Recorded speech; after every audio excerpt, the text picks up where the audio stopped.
గౌరవనీయులు సిపి గారు, కలెక్టర్ గారు మా కరీంనగర్ జిల్లాలో ఉన్న శాసనసభ్యుల ఫోన్లు ఎత్తకపోతే, సరే నాది మా కమలాకర్ అన్న గారి ఫోన్ ఎత్తలేరు, దాంతోపాటు అధికార పార్టీకి సంబంధించిన మానకొండూరు శాసనసభ్యులైన కవంపల్లి సత్యనారాయణ గారు, చొప్పదండికి సంబంధించిన మేడిపల్లి సత్యం గారు, అసలు వీళ్ళు ఫోన్లు ఎత్తకపోతే ఈ అధికారులు ఎందుకు, దేనికి అధికారులు? ప్రజల సమస్యల మీద మేము చెప్తా ఉంటే సిపి గారు, కలెక్టర్ గారు ఫోన్ ఎత్తకపోవడం చాలా బాధాకరం. ఇది ఖచ్చితంగా నోట్ చేసుకొని చెప్పాలి. శ్రీధర్ అన్న, ఒక్క నిమిషం శ్రీధర్ అన్న, దయచేసి దీని మీద ఖచ్చితంగా శ్రీధర్ బాబు గారు, మీరు దయచేసి, మీరు కరీంనగర్ జిల్లాకి చాలా ప్రేమ, మీ కరీంనగర్ జిల్లా అంటే మీకు కూడా తెలుసు, ఖచ్చితంగా దీని మీద మీరు సిట్ వేయాలి, దీని మీద ఎంక్వైరీ జరగాలి. నేను గిట్లా తప్పు చేసి తప్పు మాట్లాడుతుంటే నా ముక్కు భూమికి రాకి క్షమాపణ చెప్తా మీకు ఇదే అసెంబ్లీ సాక్షిగా. నేను చెప్పిన ప్రతి విషయము నిజము, వాస్తవము. దీని మీద మాత్రం ఖచ్చితంగా మీరు ఎంక్వైరీ చేయాలని నేను నా చేతులు జోడించి మరీ చెప్తా ఉన్నా. కరీంనగర్ జిల్లాలో మొత్తం పోలీస్ వ్యవస్థ మొత్తము నిర్వినియోగం అయిపోతా ఉంది. యువత కౌశిక్ రెడ్డి గారికి ఓపిక ఉండాలి అధ్యక్ష. ఆవేదన ఉంటుంది, ఆందోళన ఉంటుంది. ఇవన్నీ ఏదైనా సమస్యలు ఉంటే ఎదుర్కొంటేనే సీజన్డ్ పొలిటీషియన్ ఆస్కారం ఉంటుంది. ఆందోళన చెందుతా ఉన్న అనేక అంశాల విషయంలో చెప్పారు.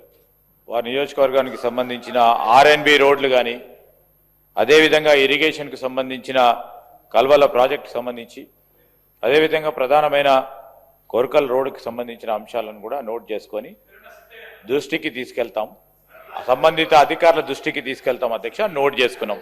అదేవిధంగా ఈరోజు పోలీసు వ్యవస్థకు సంబంధించి చాలా పెద్ద ఎత్తున అలిగేషన్ చేశారు. వాళ్ళు వాస్తవం ఉందా లేదా, మీరు చెప్పిన మాటలు అన్ని వాస్తవం అయితే మేము ఇక్కడ కూర్చోకపోయేటం, మీరు ఇక్కడే ఉండేవాళ్ళు.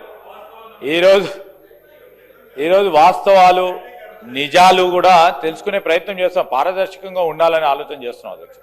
వారు కమిషనర్కు సంబంధించిన పలు అంశాలు, పోలీస్ వ్యవస్థకు సంబంధించిన అంశాల విషయంలో ప్రస్తావన చేశారు అధ్యక్ష. వాటిపైన వాస్తవాలను తెలుసుకునే ప్రయత్నం చేస్తాం. తప్పకుండా వాస్తవాలు తెలుసుకోవడానికి ఎంక్వైరీ చేస్తాం. చేపించే కార్యక్రమంలో మా సంబంధిత అధికారులకు కూడా తెలియజేస్తాం. ఆ విషయంలో నేను కాదు చేసేది, సంబంధిత అధికారులకు తెలియజేస్తాం. పారదర్శకంగా ఉండటానికి అన్ని తీర్ల ప్రయత్నం చేస్తాం. అదేవిధంగా ప్రోటోకాల్కు సంబంధించి మీరు అనేక సందర్భాల్లో కూడా సంబంధిత అధికారులకు, చీఫ్ సెక్రటరీ గారికి, డీజీ గారికి డైరెక్షన్ ఇవ్వటం జరిగింది అధ్యక్ష.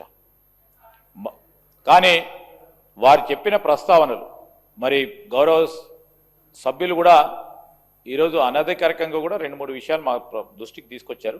వాటి విషయంలో కూడా తప్పకుండా ప్రభుత్వ పరంగా ప్రోటోకాల్కు సంబంధించిన అంశం విషయంలో తప్పకుండా చర్యలు తీసుకుంటామని మీ ద్వారా గౌరవ సభ్యులకు తెలియజేస్తాం.